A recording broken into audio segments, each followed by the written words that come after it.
मैं दीपक कुमार स्वागत करता हूं आपको अपने YouTube चैनल यूनिवर्स क्लासेज में। आज साइंस का मॉडल सेट 4 है। ये साइंस का मॉडल सेट 4 है और ये जितना साइंस सीरीज ये चल रहा है वो किसके लिए है, तो वो बिहार DLED और B.Ed का जो एंट्रेंस एग्ज़ाम 2024 में होना है उसके लिए काफ़ी इंपॉर्टेंट रहेगा साइंस के दृष्टिकोण से। ठीक है, तो चलिए इस सेट को शुरुआत करते हैं, मॉडल सेट 4 की शुरुआत करते हैं।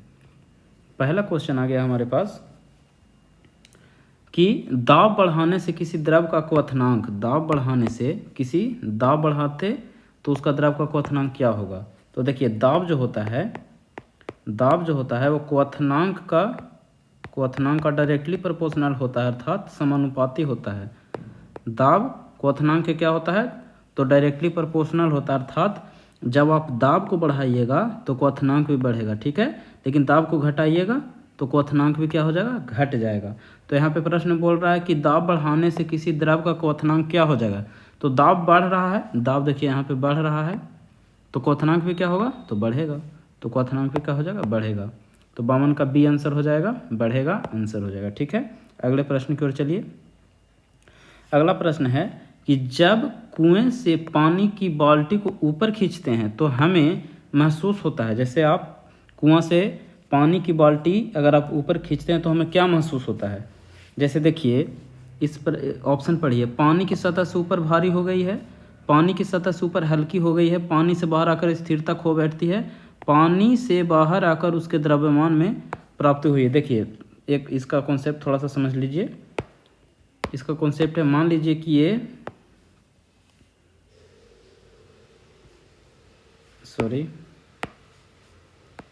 कुआं बनाना था, तो मान लीजिए कि ये कुआं हो गया इतना दूर से। ठीक है, मान लीजिए कि ये कुआं है। ठीक है, और इसमें पानी भरा हुआ है, इसमें क्या भरा हुआ है, पानी। ठीक है, और आप यहाँ से रस्सी से डालकर, ठीक है, और यहाँ पे एक बाल्टी डाल दीजिए, यहाँ पे इतना दूर पानी बाल्टी भरा हुआ है। ठीक है, इतना ही दूर है, ये जो पानी इतना ही दूर है, ये रस्सी लगा हुआ है, ये रस्सी से आप क्या कर रहे हैं, खींच रहे हैं। ठीक है, पानी के बाल्टी को कुआं से। तो सबसे पहले नीचे जो पानी भरा हुआ है ये सब द्रव्य है, तो द्रव्य सबसे पहले इस बाल्टी पर कौन सा बल लगाएगा, तो उत्प्लावन बल लगाएगा। उत्प्लावन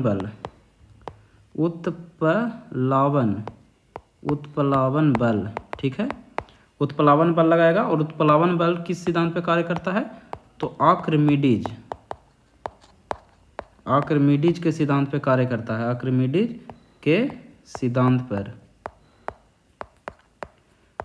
के सिद्धांत पे कौन सा बल कार्य करता है, तो उत्प्लावन बल। तो ये बाल्टी की ओर उत्प्लावन बल लगाएगा कौन, तो ये सब द्रव लगाएगा। ठीक है, मान लीजिए कि ये बाल्टी 10 kg का है, कितना kg का है, 10 kg का। ठीक है, और 2 kg पानी में डूबा हुआ है, यहाँ से यहाँ तक जितना भी इसका भार होगा मान लीजिए कि 2 kg होगा। ठीक है, तो जब ये 2 kg हो गया तो ऊपर में बच गया कितना, 8 kg। ठीक है, तो जब तक ये पानी में रहेगा आप खींचिएगा तो 2 kg आपको कम महसूस होगा, अर्थात जो इसका भार है वो आपको कम महसूस होगा। क्यों, उत्प्लावन बल लगने के कारण। ठीक है, तो और जैसे ही ये पानी से बाहर आएगा, पानी से बाहर आते ही ये जो पानी का बाल्टी है वो भारी लगने लगेगा। ठीक है, तो समझ गए। अब आप ऑप्शन को पढ़िए। क्वेश्चन था कि जब कुएं के पानी को बाल्टी को ऊपर खींचते हैं तो हमें क्या महसूस होगा, तो पानी की सतह से ऊपर, देखिए पानी का सतह यहाँ तक है, जब यहाँ से ऊपर जाएगा ना ये पानी का बाल्टी तो भारी लगने लगेगा। तो वही पहला नंबर ऑप्शन में है कि पानी की सतह से ऊपर भारी हो गई है, भारी जरूर हो जाएगा, तो ऑप्शन नंबर ए सही आंसर हो जाएगा। ठीक है, बी पढ़िए, पानी की सतह से ऊपर हल्की हो गई है। पानी की सतह से अगर ऊपर जाएगा तो क्या हल्का होगा, नहीं, पानी की सतह के नीचे रहेगा तब हल्का होगा। तीसरी ऑप्शन नंबर बी, और सी और डी तो बिल्कुल भी नहीं होगा। ठीक है, तो इसका ऑप्शन नंबर क्या हो जाएगा, ए कॉमन का ए। अगला है कि एसआई सिस्टम में तापमान की इकाई है। एसआई सिस्टम में तापमान की इकाई है, मतलब तापमान का ऐसा यूनिट क्या होता है, तो केल्विन। तापमान को केल्विन में ही नापते हैं। ठीक है, तापमान को किस में नापते हैं, केल्विन में मापते हैं। अब देखिए एसआई सिस्टम तापमान को क्या होता है, केल्विन, केल्विन इसका आंसर हो जाएगा। अब थोड़ा सा इसके बारे में समझ लीजिए। ये है जैसे आप सुने होंगे परम शून्य ताप, परम शून्य ताप, इससे प्रश्न आता है परम शून्य ताप, परम शून्य ताप। इससे रिलेटेड जितना भी प्रश्न आता है वो आपको बताने का हम प्रयास करते हैं, ठीक है। पहला प्रश्न कि परम शून्य ताप कहते किसको हैं, तो 0 डिग्री केल्विन को, 0 केल्विन को और माइनस में 273.15 डिग्री सेल्सियस, इसी को बोलते हैं क्या, परम शून्य ताप, ठीक है। या इसको आप बोल सकते हैं 273 माइनस में 273 डिग्री सेल्सियस, माइनस में 273 डिग्री सेल्सियस और 0 केल्विन, ये क्या है, परम शून्य ताप है, ठीक है, परम शून्य ताप है। परम शून्य ताप ये संसार का सबसे न्यूनतम ताप है, संसार का सबसे न्यूनतम ताप, संसार का सबसे न्यूनतम ताप, संसार का सबसे न्यूनतम ताप है ये, ठीक है। आणविक गतिज ऊर्जा इसमें शून्य हो जाता है, आणविक गतिज ऊर्जा, आणविक गतिज ऊर्जा शून्य होती है, ठीक है। आणविक गतिज ऊर्जा शून्य होती है, क्यों हो जाती है शून्य, क्योंकि इस पर मतलब इस टेम्परेचर पर 0 डिग्री या माइनस में 273 डिग्री सेल्सियस पर, इस तापमान पर गैस ठोस बन जाता है, गैस जो है वो क्या बन जाता है, ठोस बन जाता है, ठोस बन जाता है। और जब ठोस बन जाएगा तो ठोस में कोई गतिज ऊर्जा होगा अंदर में, आणविक गतिज ऊर्जा तो शून्य होगा, ठोस का आणविक गतिज ऊर्जा शून्य होता है, इसलिए परम शून्य ताप का भी गतिज ऊर्जा क्या होता है, शून्य होता है, ठीक है। इससे रिलेटेड एक और प्रश्न आता है, कि चालक जो है ना, चालक अति चालक बन जाता है, चालक जो है वो अति चालक बन जाएगा, क्यों, ये परम शून्य ताप पर जो है चालक अति चालक बन जाएगा। और जो अर्धचालक है, अर्धचालक क्या हो जाएगा, कुचालक बन जाता है, कुचालक, अर्धचालक क्या बन जाएगा, कुचालक बन जाएगा, ठीक है। तो परम शून्य ताप से संबंधित प्रश्न हैं, इतने सारे प्रश्न आपसे पूछा जाता है। परम शून्य ताप किसको बोलेंगे, तो 0 केल्विन को या माइनस में 273 डिग्री सेल्सियस को, ठीक है, सॉरी 0 या माइनस में 273 डिग्री सेल्सियस को बोलते हैं। और ये संसार का सबसे न्यूनतम ताप है, कहने का मतलब इससे नीचे तापमान हो ही नहीं सकता, ठीक है, मतलब पॉसिबल ही नहीं है कि माइनस 273 डिग्री सेल्सियस से भी नीचे तापमान हो जाए या 0 केल्विन से नीचे तापमान हो जाए, इसलिए इसको बोलते हैं संसार का सबसे न्यूनतम ताप। इसमें गतिज ऊर्जा, आणविक गतिज ऊर्जा शून्य होती है, क्यों, क्योंकि इस ताप पर जो गैस है वो क्या बन जाता है, तो ठोस बन जाता है, इसलिए इसका गतिज ऊर्जा शून्य होती है। और इस ताप पर जो चालक है, कंडक्टर है, वो अति चालक बन जाएगा और अर्धचालक जो है वो कुचालक बन जाएगा, ठीक है। तो इस प्रश्न का आंसर क्या पूछा था इस प्रश्न में, कि तापमान की, तो तापमान का तो केल्विन होता है, ठीक है। चलिए अगले प्रश्न में, अगला प्रश्न है कि शुष्क सेल है। अब देखिए सेल 2 प्रकार का होता है, सेल 2 प्रकार का होता है, देखिए सेल कितने प्रकार का होता है, तो सेल 2 प्रकार का होता है। एक होता है प्राथमिक सेल, प्राथमिक सेल, इसको बोलते हैं इंग्लिश में प्राइमरी सेल, ठीक है। प्राइमरी सेल के बारे में आप ये जानें, प्राइमरी सेल का एक और नाम या आप इसको बोल सकते हैं शुष्क सेल, इसको शुष्क सेल के नाम से भी जाना जाता है, ठीक है। शुष्क सेल ये जो है, इसको आप एक बार अगर आप यूज कर लिए इस बैटरी को, मतलब इस सेल को, सेल मतलब बैटरी, इस सेल को आप दोबारा यूज नहीं कर सकते, अर्थात इसको दोबारा रिचार्ज नहीं कर सकते, अर्थात इसको क्या नहीं कर सकते हैं, तो दोबारा रिचार्ज आप नहीं कर सकते हैं, दोबारा रिचार्ज नहीं कर सकते हैं, दोबारा रिचार्ज नहीं कर सकते, ठीक है। एग्जाम्पल के तौर पे पहले आप लोग निप्पो का बैटरी, अभी भी आता है, निप्पो का जो बैटरी है वो आप अगर एक बार यूज कर लीजिएगा तो उसको फेंकना पड़ेगा। क्यों? क्योंकि वो दोबारा रिचार्ज नहीं होगा, ठीक है। और इसी तरह के जितने भी बैटरी होता है वो सब शुष्क सेल में आता है, अर्थात प्राथमिक सेल में आता है। प्राथमिक सेल को ही शुष्क सेल बोला जाता है। जो दूसरा सेल होता है, ये तो पहला हो गया। सेल दो प्रकार के, पहला प्राथमिक सेल और दूसरा होता है द्वितीयक सेल। द्वितीयक सेल को इंग्लिश में क्या बोलेंगे? सेकेंडरी सेल, ठीक है। और सेकेंडरी सेल का जो एग्जांपल हो जाएगा, क्या हो जाएगा? इसको दोबारा रिचार्ज कर सकते हैं, अर्थात ये रिचार्जेबल है, मतलब इसको आप दोबारा रिचार्ज कर सकते हैं, ठीक है।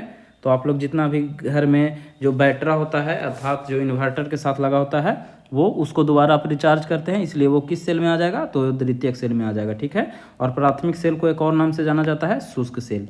प्रश्न में पढ़िए, शुष्क सेल है तो प्राथमिक सेल को क्या बोलते हैं? तो शुष्क सेल। इसका आंसर क्या हो जाएगा? प्राथमिक सेल, ठीक है। अगला प्रश्न की ओर चलिए। अगला प्रश्न है कि हाइड्रोजन से भरा रबड़ का गुब्बारा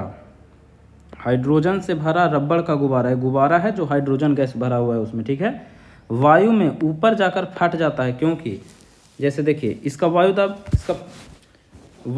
घट जाता है इसके कारण, और वायु दाब, जैसे इसका ऑप्शन पढ़िए, हाइड्रोजन का भार बढ़ जाता है, नहीं, ये नहीं होगा।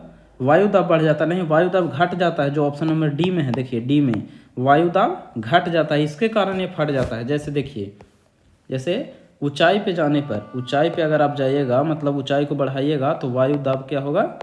वायु दाब अर्थात प्रेशर जो है वो घट जाता है, ठीक है। तो जैसे समझिए थोड़ा सा कि अगर आप यहाँ पे बैलून लिए, ठीक है, ये बैलून है और एक बैलून यहाँ पे है, अर्थात यहाँ ज़मीन पे है, मान लीजिए कि अर्थ पे है, अर्थात पृथ्वी पे अगर आप बैलून को फुलाते हैं तो इसका अंदर का प्रेशर और बाहर का प्रेशर ये पृथ्वी पे है, तो वायु दाब तो न कमेगा न, जो मतलब इक्वल होता है, अर्थात संतुलन अवस्था में रहता है। इसलिए जो हाइड्रोजन से भरा गैस रहता है, इस पे ये जो अंदर का प्रेशर है वो बाहर की ओर लगाता है और ये प्रेशर बाहर की ओर लगाता है, इसलिए दोनों जो है संतुलन में रहता है। इसलिए पृथ्वी पर तो नहीं फटता, लेकिन यही बैलून जब ऊपर जाता है, अर्थात यहाँ पे आता है, तो इसका प्रेशर यहाँ पे, तो वायु दाब घट जाएगा।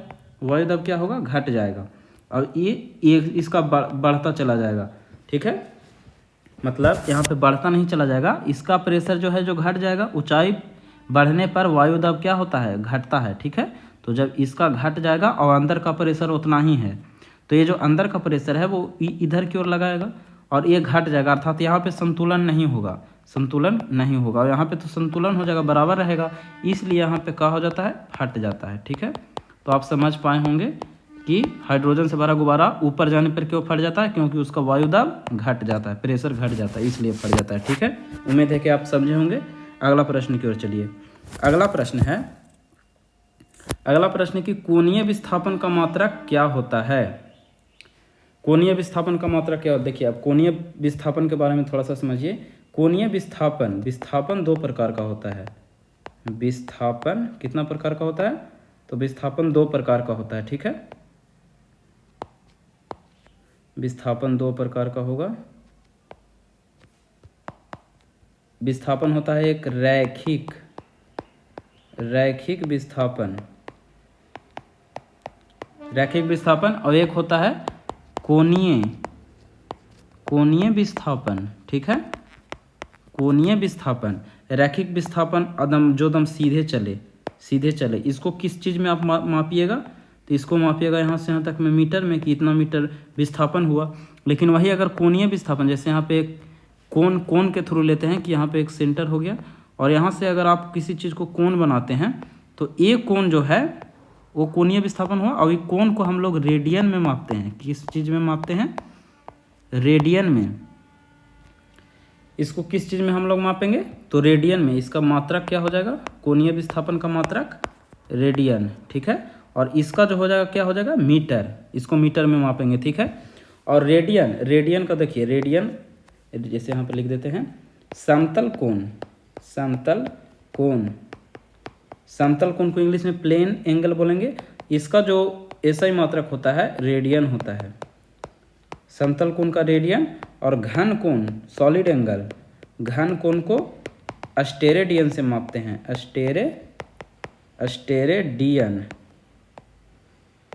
स्टेरेडियन से मापते हैं, ठीक है। समतल कोण का रेडियन हो जाएगा, घन कोण का स्टेरेडियन हो जाएगा, ठीक है। स्टेरेडियन जैसे यहाँ पे रेडियन समझाया आपको कि इस वृत्त में यहाँ पे है, तो ये रेडियन इस चीज़ को नापते हैं, रेडियन को, ये जो कोणीय विस्थापन है इसको किस चीज़ में मापते हैं, तो रेडियन में। स्टेरेडियन किसको बोलेंगे हम लोग, स्टेरेडियन। जैसे देखिए मान लीजिए कि यहाँ पे, सॉरी यहाँ पे समझिए, यहाँ पे मान लीजिए कि एक फुटबॉल लिए आप, ठीक है, ये फुटबॉल है, फुटबॉल मान लीजिए कि ये फुटबॉल है, थोड़ा सा समझ लीजिए, ये फुटबॉल है, अंदर में आप एक वृत्त बनाइए अंदर में, ठीक है। अंदर में जब आप एक वृत्त बनाइएगा तो ये कुछ इस प्रकार बनेगा। तो ये जो वृत्त बना ये, इसको तो रेडियन मापेगा, लेकिन यहाँ का जो कोण होता है, ठीक है, यहाँ का जो कोण होगा, यहाँ का जो कोण होगा इसको बोलते हैं स्टेरेडियन, ठीक है। स्टेरेडियन आपको समझ में आ गया होगा कि कौन से कोण को स्टेरेडियन, इसको स्टेरेडियन बोलेंगे, और यहाँ पे जो है इसको बोलेंगे रेडियन, ठीक है। तब रेडियन और स्टेरेडियन समझ में आ गया। रैखिक विस्थापन, विस्थापन दो प्रकार के, रैखिक विस्थापन, कोणीय विस्थापन, ठीक है। और रैखिक विस्थापन को मीटर से मापते हैं, और कोणीय विस्थापन को किस चीज़ से मापेंगे, तो रेडियन से। इसका आंसर क्या हो जाएगा, रेडियन, क्योंकि यहाँ पे पूछा है कि कोणीय विस्थापन का मात्रक कौन है, तो रेडियन। कोणीय विस्थापन को किस चीज़ में मापते हैं, रेडियन में, ठीक है। अगला प्रश्न की ओर चलिए। अगला प्रश्न है कि जरा दृष्टि दोष के उपचार के लिए प्रयुक्त होता है। अब देखिए जरा दृष्टि दोष, जैसे एक होता है निकट दृष्टि दोष, निकट दृष्टि दोष, और एक होता है दूर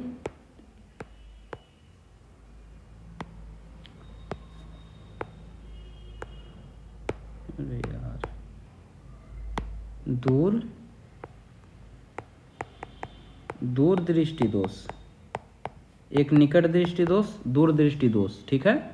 निकट दृष्टि दोष में दूर की वस्तु नहीं दिखाई देगा, दूर दृष्टि दोष में निकट की वस्तु नहीं दिखाई देगा, ठीक है। तो निकट दृष्टि दोष जब हो जाएगा किसी को, तो कौन सा लेंस का चश्मा पहनेगा, तो ये अवतल लेंस। निकट दृष्टि दोष में हम किस लेंस का उपयोग करते हैं, तो अवतल लेंस को, और दूर दृष्टि में उत्तल लेंस को, उत्तल लेंस, ठीक है। लेकिन ये जरा दृष्टि दोष क्या है, जरा दृष्टि दोष प्रश्न में पूछा है, तो जरा दृष्टि दोष ये निकट और दूर दृष्टि दोष हो गया। निकट उसको बोलेंगे जो दूर की दृष्टि नहीं दिखाई देगा, और दूर जो निकट की वस्तु नहीं दिखाई देगा। लेकिन जरा दृष्टि दोष ऐसा दृष्टि दोष है, जरा दृष्टि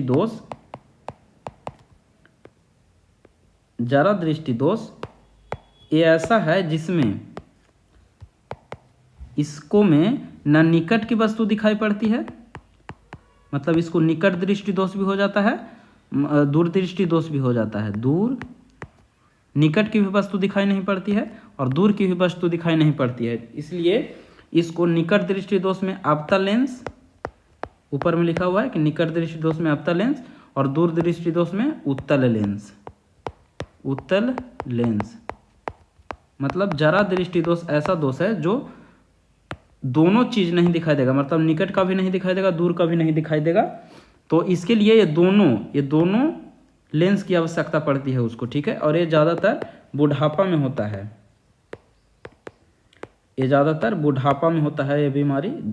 जरा दृष्टि दोष बुढ़ापा में बीमारी होता है। जरा दृष्टि दोष में न निकट की वस्तु दिखती है न दूर की वस्तु दिखती है, इसलिए जरा दृष्टि दोष में जब अवतल लेंस और उत्तल लेंस दोनों को मिलाकर के चश्मा बनाते हैं तो उसको कौन सा लेंस बोलते हैं, ये दोनों का जो कंबाइन है, मतलब ये दोनों का प्लस कर दीजिए तो ये बाईफोकल लेंस कहलाता है।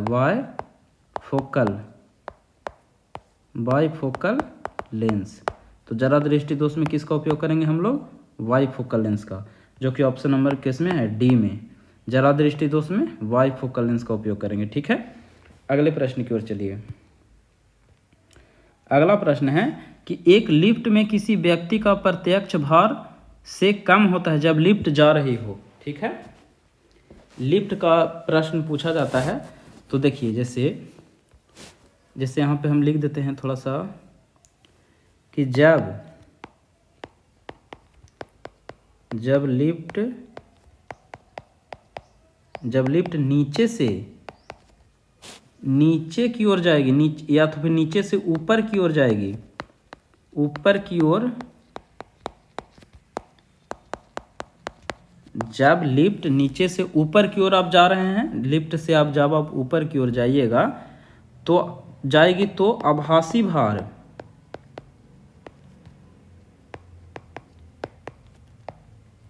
आभासी भार बढ़ जाएगा। बढ़ मतलब आपका ऐसा प्रतीत होगा कि आपका वजन बढ़ चुका है, ठीक है। इसका फॉर्मूला भी होता है R बराबर M इंटू जी प्लस ए, क्योंकि ये ऊपर जा रहा है तो प्लस होगा, बीच में नीचे आएगा तो इसका साइन क्या हो जाएगा, माइनस, ठीक है। जब लिफ्ट नीचे, एक बार एक और पॉइंट लिख ले तो उसके बाद समझाएंगे। जब लिफ्ट, अब लिफ्ट जो है वो नीचे आएगा, जब लिफ्ट ऊपर से नीचे की ओर आए, ऊपर से नीचे की ओर आएगी तो आभासी भार घट जाएगा, ठीक है। इसका फॉर्मूला क्या हो जाएगा, R बराबर M इंटू जी माइनस ए, ठीक है, जी माइनस ए। अब आप समझिए इसको थोड़ा सा कि ऐसा क्यों होता है। जब लिफ्ट जो है वो नीचे से आप ऊपर की ओर जाइएगा, तो आप खुद अगर कभी बैठे होंगे लिफ्ट में तो आप ये अनुभव किए होंगे कि जब आप लिफ्ट से ऊपर की ओर जाइएगा तो आपका भार जो है बढ़ा हुआ प्रतीत होता है, ना कि आपका रियल में भार बढ़ जाता है। ये इसलिए यहाँ पे आभासी भार लिखा हुआ है, आपको आभास होता है कि आपका भार बढ़ चुका है। वही जब लिफ्ट से आप नीचे की ओर आते हैं तो आपका आभासी भार घटा हुआ प्रतीत होता है। आपको लगता है कि आपका वजन घट चुका है, लेकिन ऐसा नहीं है, आपका वजन घटता है न बढ़ता है, आपको प्रतीत होता है, अर्थात आपको अनुभव होता है, अर्थात आपको आभास होता है कि आपका भार घट चुका है। और दोनों का एक फॉर्मूला है, नीचे आएगा तो माइनस आएगा और अथी ऊपर में जाएगा तो प्लस में इसका चिन्ह होगा, ठीक है। तो आप पढ़िए थोड़ा सा।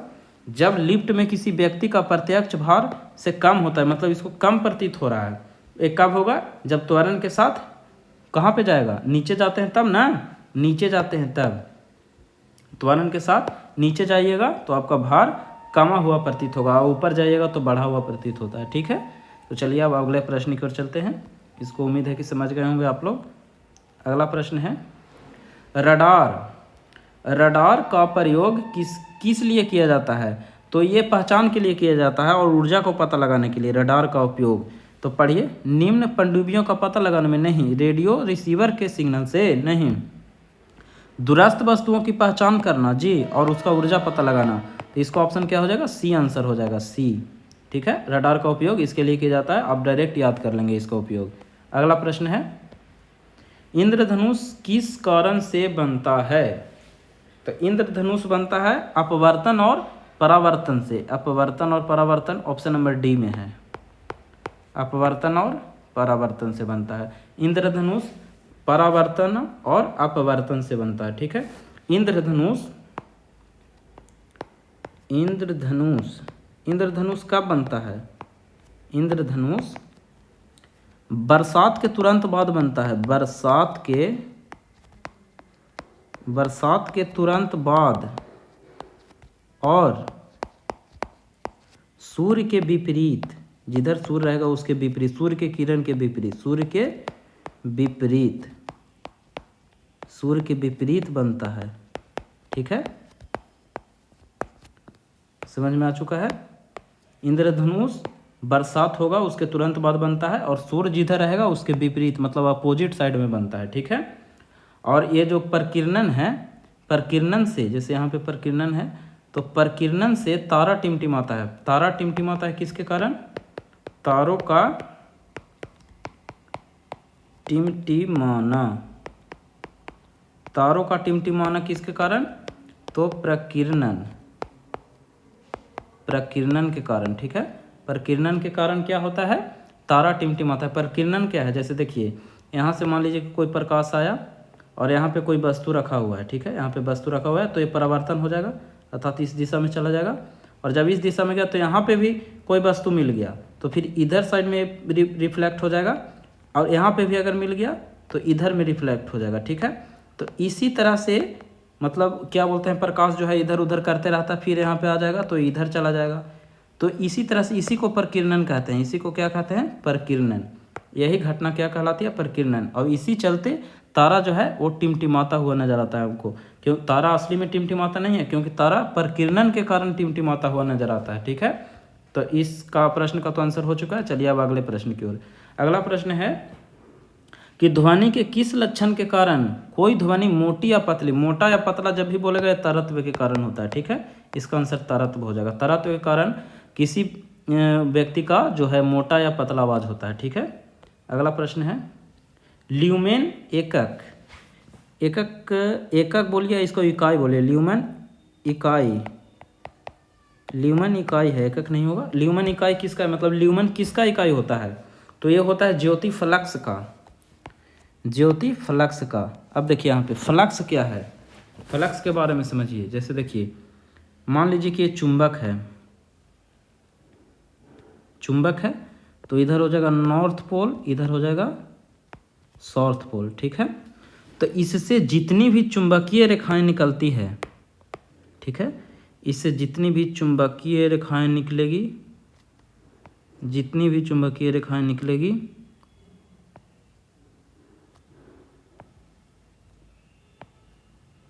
ये सब जितना भी है वो चुंबकीय रेखाएं इसका है। ठीक है, ये जितने भी इसका चुंबकीय रेखाएं निकलेगा ये सब काल्पनिक होता है। ठीक है, इधर से भी ऐसे ऐसे निकलेगा, इधर से भी। ठीक है, अर्थात ये इसको क्या बोलेंगे, चुंबकीय बल रेखाएं। ये सब क्या है, ये सब क्या है, चुंबकीय बल रेखाएं। क्या है, चुंबकीय बल रेखाएं। ठीक है, और चुंबकीय बल रेखाएं के समूह को, चुंबकीय बल रेखा ये है, और चुंबकीय बल रेखाएं के समूह को हम लोग फ्लक्स कहते हैं, समूह को फ्लक्स कहते हैं, फ्लक्स, फ्लक्स कहते, अर्थात जितना भी ये सब है, इस ये है, मतलब ये जितना भी चुंबकीय बल रेखाएं हैं इस सब को आप अति करिएगा तो क्या इसको बोल सकते हैं, तो फ्लक्स बोल सकते हैं। ठीक है, फ्लक्स। और ये जो चुंबकीय बल रेखाएं निकलती है सब काल्पनिक रेखाएं होते हैं, वास्तविक में निकलता नहीं है, दिखाई नहीं देगा आपको, लेकिन ऐसा कल्पना किया गया है कि चुंबक से चुंबकीय बल रेखाएं निकलती है जो काल्पनिक होता है। कैसा रेखा होता है, तो काल्पनिक रेखा होता है, काल्पनिक, काल्पनिक रेखा होता है। ठीक है, समझ में आ गया। ल्यूमेन का, ल्यूमेन इकाई है ज्योति फ्लक्स का। फ्लक्स क्या होता है आप समझ गए, तो ज्योति फ्लक्स इसका आंसर हो जाएगा। और ज्योति तीव्रता का क्या होता है, कैंडेला। ज्योति तीव्रता कैसे मात्रक, कैंडेला। ये पूछता है ज्योति तीव्रता कैसे मात्रक क्या होता है, कैंडेला। और ज्योति फ्लक्स का तो ल्यूमेन। ठीक है, अगला प्रश्न की ओर चलिए। अगला प्रश्न है ट्रांसफॉर्मर क्या है। ट्रांसफॉर्मर के बारे में बताया है, तो सबसे पहले हम ट्रांसफॉर्मर से संबंधित जितना भी जानकारी होता है, जितना भी प्रश्न पूछे जाते हैं वो आपको बताने का प्रयास करते हैं। ठीक है, तो यहाँ पे आप लिख लीजिए ट्रांसफॉर्मर, ट्रांसफॉर्मर। ठीक है, ट्रांसफॉर्मर से संबंधित जो भी बातें होगा वो आपको बताया जाएगा। ठीक है, ट्रांसफॉर्मर। अब समझिए ट्रांसफॉर्मर सबसे पहले करता क्या है, तो इसका काम है वोल्टेज को कमाना या बढ़ाना, वोल्टेज कमाता या बढ़ाता है। ठीक है, वोल्टेज कमाता या बढ़ाता है। ये एसी पर कार्य करता है, एसी पर, एसी का फुल फॉर्म होता है अल्टरनेटिंग करेंट। ठीक है, प्रत्यावर्ती धारा हिंदी में बोलते हैं एसी को। एसी पर कार्य करता है। ठीक है, डीसी पे कार्य नहीं करेगा, डीसी दीजिएगा तो ये जल जाएगा, डीसी अगर आप लाइन देते हैं तो ये जल जाएगा। ठीक है, और ट्रांसफॉर्मर जो है ये शक्ति और आवृत्ति, शक्ति और आवृत्ति नहीं बदलता है, नहीं बदलता है। ठीक है, ये सिर्फ वोल्टेज बदलता है, ये शक्ति और आवृत्ति को नहीं बदलता। जैसे देखिए ट्रांसफॉर्मर एक छापते हैं, ट्रांसफॉर्मर का एक फिगर बनाते हैं। ये ट्रांसफॉर्मर हो गया, इस पे दोनों साइड में कुंडली लपेटा हुआ होता है। ठीक है, ऐसे इस साइड में भी कुंडली लपेटा हुआ होता है। ठीक है, कुंडली लपेटा हुआ होता है। और ये जो इस ऊपर वाला जो ये है, ये जितना भी है ऊपर से, ये इसको क्रोड कहते हैं। क्रोड कहा जाता है इसको, ठीक है। और क्रोड किस चीज़ का बना होता है? तो ये सिलिकॉन इस्पात का बना होता है। सिलिकॉन और इस्पात का बना होता है, ठीक है। इस्पात का बना होता है, इस्पात का। और ये जो कुंडली है, ये कुंडली किस चीज़ का बना होता है? तो ये कॉपर, कॉपर का बना होता है, ठीक है। कुंडली किस चीज़ का बना होता है? तो कॉपर का। और जो ट्रांसफार्मर का जो क्रोड होता है, जो ऊपर वाला चीज़ होता है, वो सिलिकॉन और इस्पात का बना होता है, ठीक है। और ये कुंडली है, ये क्या है? कुंडली। इसको क्या बोलेंगे? तो कुंडली बोलेंगे। ये कुंडली है, ठीक है। और इसी में इसको प्राथमिक बोलेंगे, प्राथमिक बोलते हैं। और इसको बोलते हैं द्वितीयक सेल, द्वितीयक कुंडली, प्राथमिक कुंडली, प्राथमिक। और इसको बोलते हैं द्वितीयक, ठीक है। इसको बोलते हैं द्वितीयक, इसको बोलते हैं प्राथमिक कुंडली और द्वितीयक कुंडली, ठीक है। तो यही बोलता है इसमें कि ये शक्ति और आवृत्ति को नहीं बदलता है। कहने का मतलब, अगर आप इधर से 50 हर्ज जैसा कि आप जानते हैं कि आवृत्ति का ऐसा मात्रक हर्ज होता है, तो जब आप 50 हर्ज दीजिएगा ट्रांसफार्मर में, तो इधर भी 50 हर्ज ही निकालेगा, ठीक है। और जितना, जैसे इसको मान लीजिए कि 50 शक्ति दिए, 50 शक्ति मतलब 50 वाट दिए, तो इधर भी ये 50 वाट ही निकालेगा। अर्थात ये क्या बोलते हैं, ये आवृत्ति और ये शक्ति, आवृत्ति और शक्ति को नहीं बदलता है, ठीक है। और ट्रांसफार्मर जो है वो 2 प्रकार का होता है, ठीक है। ट्रांसफार्मर 2 प्रकार का, एक को बोलते हैं स्टेप अप ट्रांसफार्मर, TF मतलब ट्रांसफार्मर। और दूसरा होता है step down transformer, step down transformer, ठीक है। स्टेप अप और स्टेप डाउन ट्रांसफार्मर को थोड़ा सा और डिटेल किया जा सकता है, लेकिन ये थोड़ा सा डिस्कशन क्लास है, इसलिए आपको इतना ही बता के आपको छोड़ रहे हैं। इसमें और बहुत सारा थ्योरी है, आप जितना हम बताएं उतना अगर आप याद कर लेते हैं तो प्रश्न नहीं छूटेगा, ठीक है। ट्रांसफार्मर से ये तीन पॉइंट यहाँ पे आपको लिखाया गया है, आपको यहाँ पे समझाया गया। अब आप और समझिए कि इससे प्रश्न और कैसे कैसे आते हैं। सबसे और एक प्रश्न पूछा जाता है कि ट्रांसफार्मर किस सिद्धांत पे कार्य करता है? तो ट्रांसफार्मर विद्युत, ऐसे लिखा हुआ है, मतलब विद्युत है, चुंबकीय प्रेरण, विद्युत चुंबकीय प्रेरण सिद्धांत पे, विद्युत चुंबकीय प्रेरण के सिद्धांत पर कार्य करता है, ठीक है। विद्युत चुंबकीय प्रेरण के सिद्धांत पे कार्य करता है। और जो विद्युत चुंबकीय प्रेरण है, ये विद्युत चुंबकीय प्रेरण सिद्धांत कौन दिए? तो फैराडे ने दिए।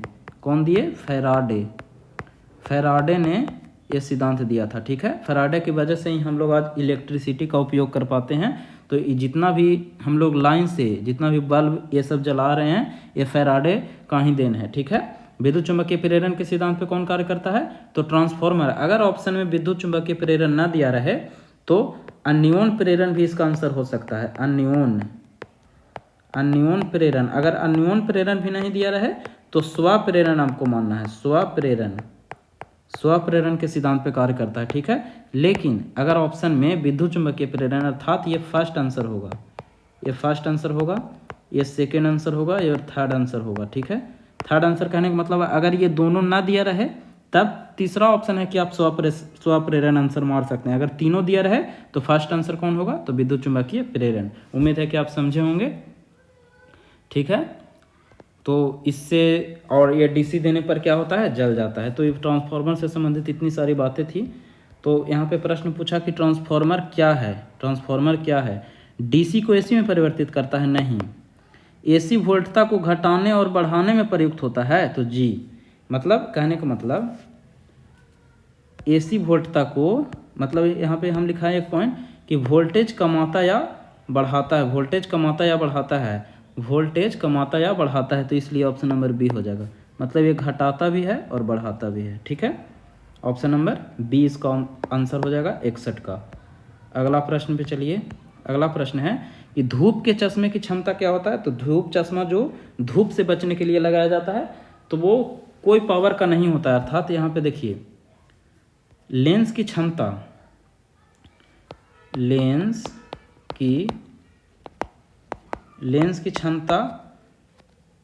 क्षमता का मात्रक, मतलब लेंस की क्षमता को हम किस में मापते हैं, तो डायोप्टर लेंस की क्षमता को हम लोग किस में मापते हैं, डायोप्टर में। लेकिन यहाँ पे पूछा है धूप का चश्मा, तो धूप चश्मा में एक भी मतलब पावर का नहीं होता है, इसलिए इसको आंसर होगा जीरो डायोप्टर। धूप चश्मा में जीरो डायोप्टर क्षमता होता है। ठीक है, अगला प्रश्न की ओर चलिए। वाहन के पीछे से आने वाली वस्तुओं को देखने के लिए, अर्थात साइड मिरर का बात कर रहा है। साइड मिरर से ही हम लोग पीछे की गाड़ी को आ रहा है कि नहीं आ रहा है उसको साइड देने के लिए उपयोग करते हैं। तो साइड मिरर के रूप में उत्तल दर्पण का उपयोग करते हैं। उत्तल दर्पण, ना कि उत्तल लेंस। यहाँ पे उत्तल लेंस भी दिया हुआ है, तो आप अच्छा से ऑप्शन को टिक कीजिएगा। उत्तल दर्पण आंसर होगा। ठीक है, उत्तल दर्पण, ना कि उत्तल लेंस। ठीक है, और अब उत्तल दर्पण का सिर्फ दो ही है उपयोग, एक साइड मिरर हो गया और दूसरा हो गया रोड पर परावर्तक लैंप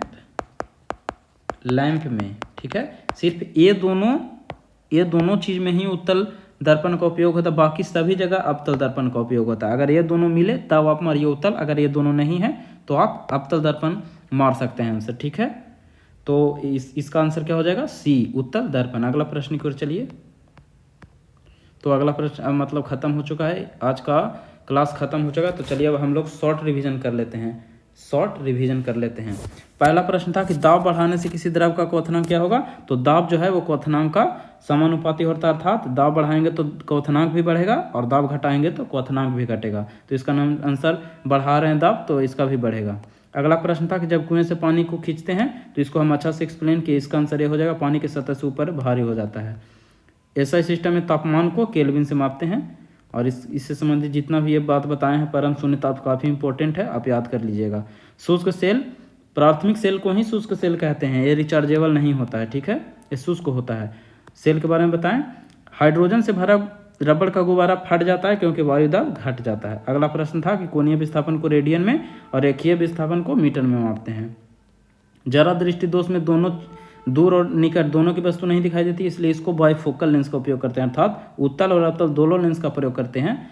उत्तल अवतल दोनों को मिला करके बाइफोकल लेंस कहा जाता है। अगला प्रश्न था कि जब लिफ्ट में व्यक्ति कम हो रहा है अर्थात वो नीचे आ रहा है, जब ऊपर जाएगा तो बढ़ा हुआ प्रतीत होता है। ठीक है, अगला प्रश्न था कि रडार का उपयोग, तो दूर वस्तुओं को पहचान करना, ऊर्जा पता लगाना उसका कार्य होता है। इंद्रधनुष प्रकीर्णन और अपवर्तन और परावर्तन के कारण बनता है। प्रकीर्णन क्या है आपको समझाएं, तारा का टिमटिमाना प्रकीर्णन होता है। अगला प्रश्न था कि ध्वनि के किस लक्षण से कारण कोई ध्वनि मोटी या पतली होती है, तो तरत्व के कारण। ठीक है, अगला था कि ल्यूमेन, तो ज्योति फ्लक्स का ल्यूमेन और ज्योति तीव्रता का कैंडेला। और ट्रांसफार्मर के बारे में आपको काफ़ी डिटेल से बताया गया है। तो चलिए अगला प्रश्न था कि धूप के चश्मे का जीरो डायोप्टर। तो आज का वीडियो हम यहीं पे समाप्त करते हैं। अगर अच्छा लगा हो तो आप अपने दोस्तों तक शेयर कीजिए और चैनल को सब्सक्राइब कीजिए। तो आज वीडियो को हम यहीं पे समाप्त करते हैं। थैंक यू, जय हिंद, वंदे मातरम।